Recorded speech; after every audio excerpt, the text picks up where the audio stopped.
وقالوا اتخذ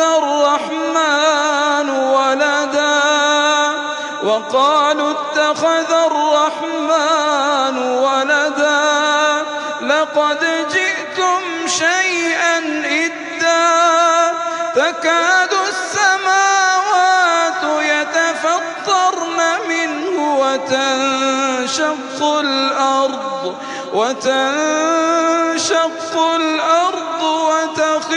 الجبال هدا أن